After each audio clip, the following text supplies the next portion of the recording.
That was the most significant thing that happened today, I think, was that he actually did almost say there are some votes I do not want. Yes, and whether it's a strength or a weakness, up until this point, Keir Starmer hasn't really given much impression of whose votes he doesn't want. No, and he's held back a lot. Keir Starmer, his language is never. I don't remember it being such a punchy one in terms of his actual language, and calling it a pathetic spectacle. The tinfoil hat brigade. He wants to undermine and humiliate him.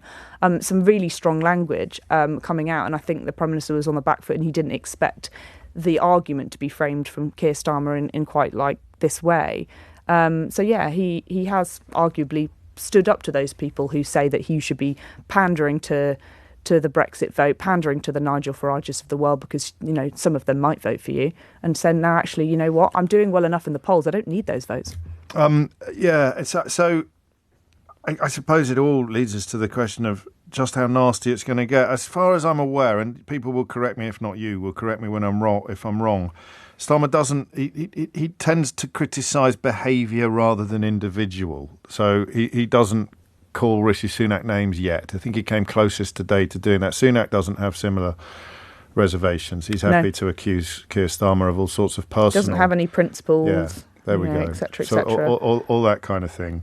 And we're still months out from any general election. This is going to be horrible. It's going to be a horrible election. I firmly believe that it's going to be horrible from both sides. I think Labour are really willing to roll up their sleeves and get nasty too. I think that it's going to really descend into complete mudslinging from both sides, and I don't think anybody's going to be holding back. But Labour could just campaign on 14 years of Tory government. But I'm sure they will. But if the other lot start throwing... what do you do if the other lot have nothing but, as 30p Lee told us, transgender toilets and culture wars? If you've got nothing other than that, how do you respond to these personal attacks, if not by going on the attack yourself? And, remember some of those very punchy Labour attack adverts that came out, was it about a year ago now, yes, where, Rishi Sunak is someone that lets criminals off the hook and lets rapists and paedophiles roam our streets. Wow.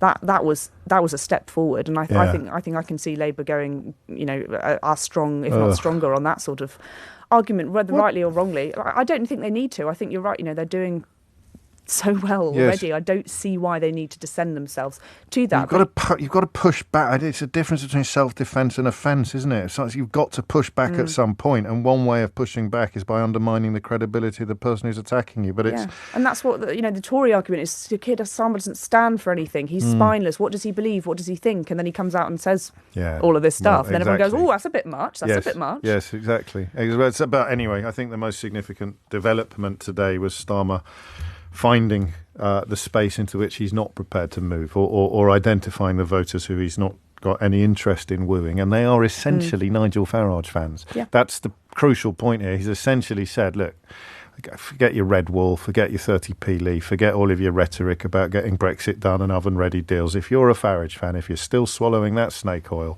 I'm not the politician for you. And that could prove crucial. And I think if he can make this argument, like I say, it's no longer the Tory party you voted for. The Tory party has changed for the worse. The Labour Party has changed for the better. That's a nice message that he can get across, I think.